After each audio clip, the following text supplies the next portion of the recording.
I lived a comfortable student life in South Korea, provided with all-you-can-eat meals 3 times a day by my university, which I left pretty broke after finishing that summer. And my next destination was one of the most expensive countries to visit, Japan. A country where, on average, a tourist spends around 1,600 euros per week, without flights. That's over 6,000 euros for a month. So I started questioning it. Do you really need a lot of money to connect with a culture? Or does having less of it actually force you closer to the country? I decided to try the other extreme and gave myself a challenge. Travel 30 days across Japan, starting completely without money. From previous travels, I knew how to handle transport and sleep by hitchhiking and camping, but food was a different story. Now I feel really homeless.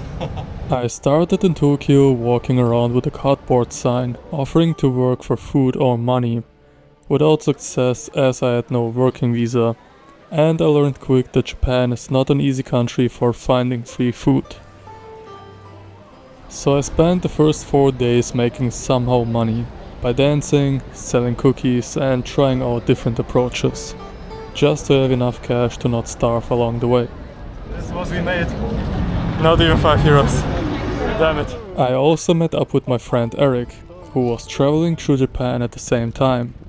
I told him about my plan to head to Hokkaido, and he was immediately on board. But he didn't want to join the no money challenge, so we settled on a rule. Eric could spend as much as he wants on whatever he likes, as long as I don't benefit from it. With that agreed, Eric checked out of his hotel and joined me being homeless. We spent our nights on the rooftops of Tokyo, sleeping on our camping mats with honestly unforgettable views I would take over any hotel. We sleep inside this, whatever this is. Eric is somewhere behind me. Considering that some roofs had electricity and water, a hotel wasn't even needed. But after 4 days in Tokyo, enough was enough. Most cultural sites had entrance fees I couldn't afford, and apart from a few kind strangers offering food, I had almost no real contact with locals. So, with just over 100 euros in my pocket, we hopped a free train north and camped outside.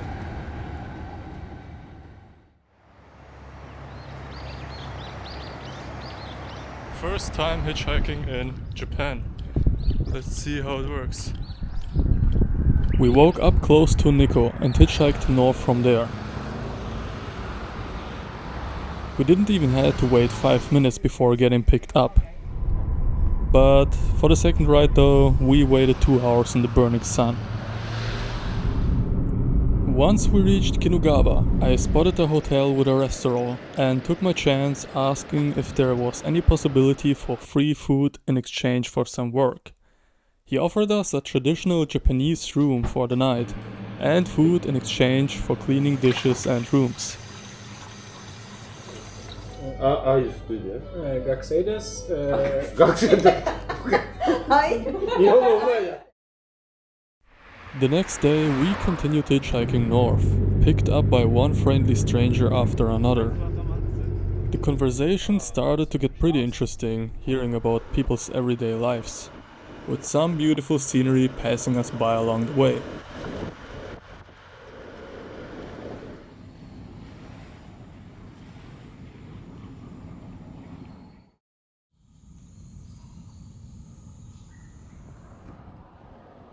After camping at a beautiful lake, a couple invited us into their home in Fukushima for an incredible homemade meal. Before dropping us at a highway gas station where we expected some easy rides up the highway to Aomori, the port to Hokkaido. Of course we activated the police. Hitchhiking. Hitchhiking. でここまで。The police showed up and explained that hitchhiking is too risky for tourists and that we had to take a bus or a train. I explained them we had no money and it was our only option. They called the highway manager to judge the situation. He allowed us to hitchhike just behind the roadside markers, where the risk of an incident was much lower.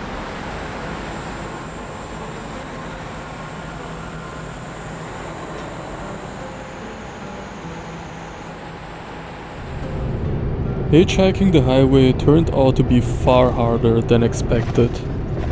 We waited 4 hours until a trucker gave us a ride further north, and the next day proved no different. Half the day stuck at gas stations with barely any progress. We had enough. We left the highway and decided to take the scenic route instead, hitchhiking the country roads across the mountains. It took longer, but we definitely didn't regret it. The waits were shorter, the people warmer, and the hospitality unlike anything we expected. We even got ice cream. We even stumbled across an ancient samurai town we never planned to visit. Oh wow! Oh crazy! You go. Oh, arigatou gozaimasu. Oh. Oh. Okay, we have so many water. And we were rewarded with some truly breathtaking scenery. The unexpected detour took us 3 days, but looking back, it was probably my favorite part of the journey. By the end, we had struck up a friendship with a retired couple traveling the country to collect stamps. With no fixed plans of their own, they decided to drive us all the way to the port before they continued collecting stamps there.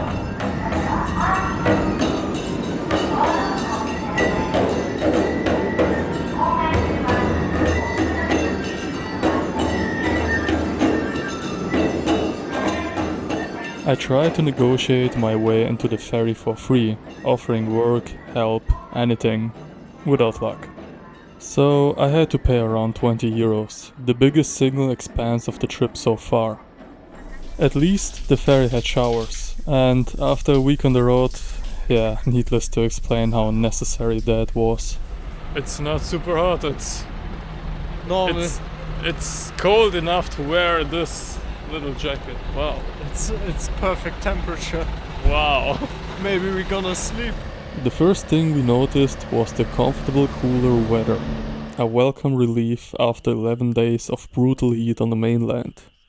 It made sleeping much more comfortable.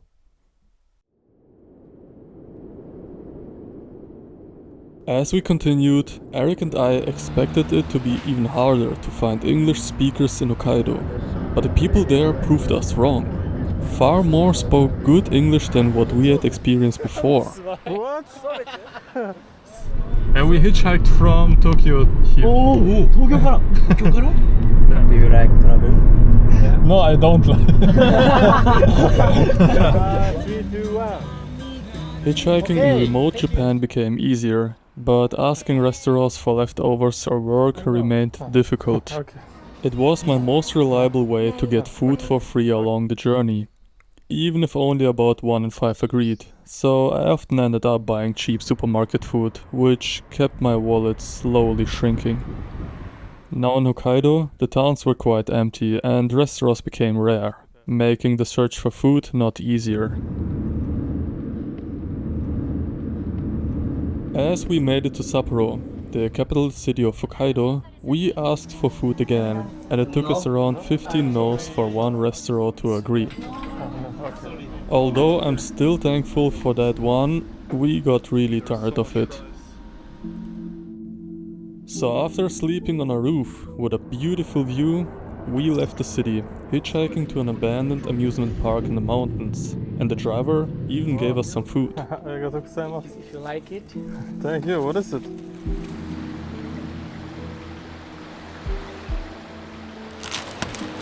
This is fun.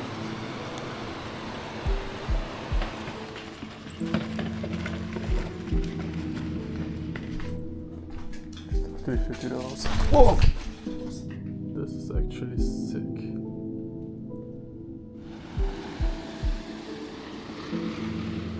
we continued thumbing east to Lake Kusharo, crossing flower fields and sleeping on rooftops. Along the way, we got picked up by two guys and slowly began to realize we were sitting in the car of what we could only describe as gangsters. Whether they were actually Yakuza, we couldn't say for sure, but the bleached hair, tattoos and knife scars gave some hints. Okay. ありがとうございます。Oh, thank you. ご飯食べてご飯。Ah, ディナーディナー。 Okay.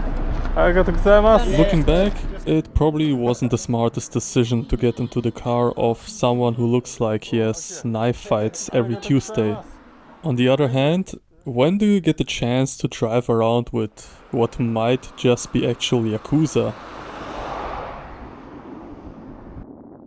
Later, we got picked up by Aki, a well-traveled young man who had received help from strangers all over the world. The moment he heard there were hitchhikers in his town, he grabbed his car and came to find us. He brought us to the lake and handed us some frozen Genghis-Ka, some special Hokkaido meat, and mentioned a nearby hot spring. After poisoning it by washing off a week's dirt and sweat, we asked some guys at the camp if we could use their fire to cook our gifted meat. The meat was insane tasty, and we shared it with our new friends who turned out to be the owners of the campsite. Amazed by our stories, they gave us a bungalow to stay for free. Oh, wow. Oh! Wow, okay. ありがとうございます。荷物も置いてしまっていいですよ。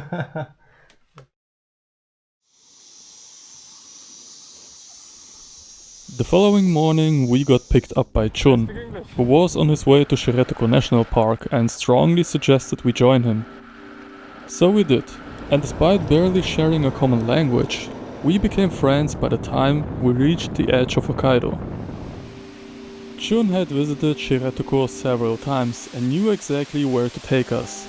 And while we were happy to have a local guide again, Chun seemed to be happy to have someone to share his favorite spots with. Wow. As we would spend the next 2 days in the mountains, I had to sacrifice nearly half of my budget to buy supplies in an overpriced supermarket. After reaching the top of Shiretoko the next day, our journey together came to an end. Eric had to fly home and rush down to catch a train, while I took it slow and even spotted a bear family.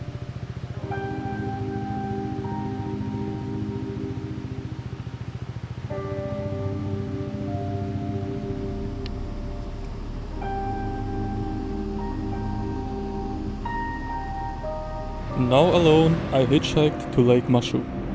And from a distance, I could already tell there was something strange about this place. Despite clear weather, the volcanic lake was covered in a mysterious fog, as if it were hiding something. Mashu is one of the clearest lakes in the world, but you have to be lucky to actually see it. 90% of the time, it stays hidden behind that fog.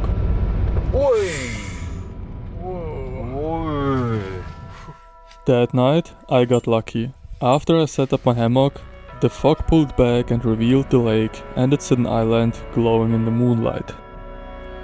This place truly felt weird and mysterious, and I understood why they call it the Lake of the Devil.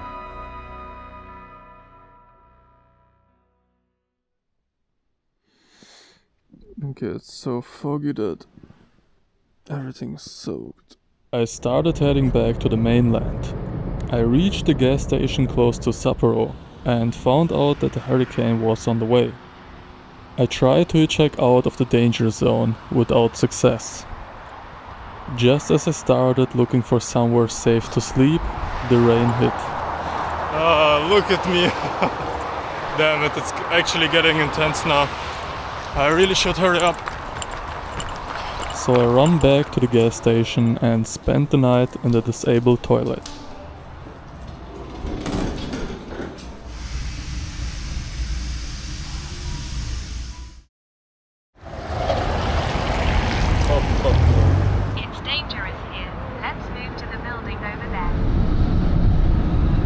made my way back south, picked up by very kind people and had good conversations. But by the time I reached Morioka the following day, I felt that my social battery was completely empty. Demotivated to hitchhike under the burning sun, I took some free trains to Fukushima. My wallet was nearly empty, and despite being exhausted, I asked at almost 10 restaurants for food, without success, and ended up buying food again. My mood was already bad, and to make things worse, I lost my battery case with 150 euros worth of equipment, which made filming now much harder. My mood was completely broken.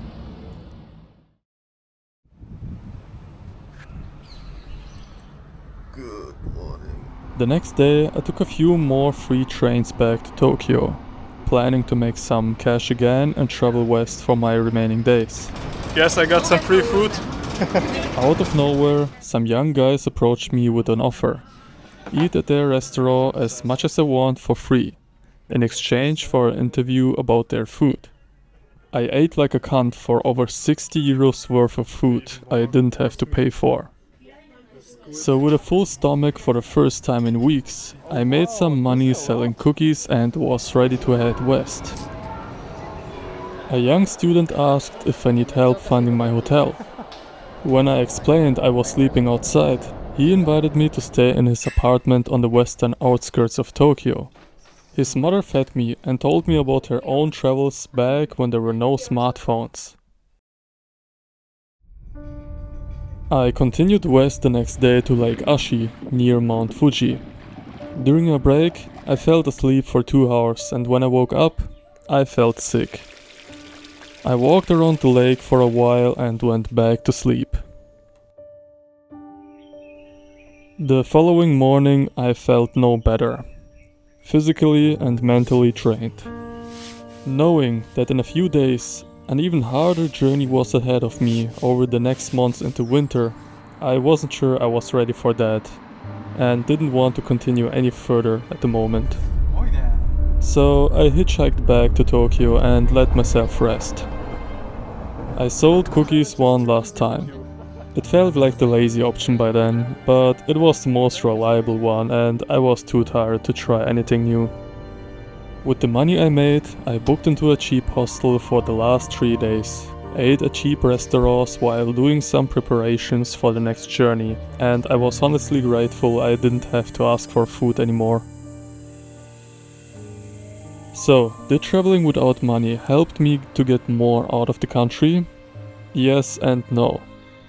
Not spending money on transportation and getting into strangers' cars was probably the best way to connect with the people, find some local guides and get secret tips for places to visit.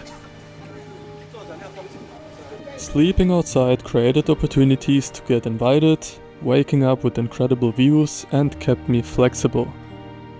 Not spending money on food led to some nice moments, but it also took hours of asking and searching, not eating enough over several weeks, even losing around 6 kilos, which didn't help me to keep my mood up in the end, and might was the reason for getting sick. In the end, it is not about spending more or less money, it is about giving the culture a chance to actually reach you. You can't force it, but you can put yourself in situations where it can happen. Hitchhike across the countryside instead of taking a train. Talk to locals at random places instead of sitting in a hotel. That is usually where the most memorable moments will be created. Japan is a pretty strict and organized country, and that brought its own difficulties. But I really had an amazing time, and I still believe the trip would not have been as interesting with a bigger budget. But for me, it was time for an even bigger journey, starting from China. The goal? Europe. The budget? Tight again.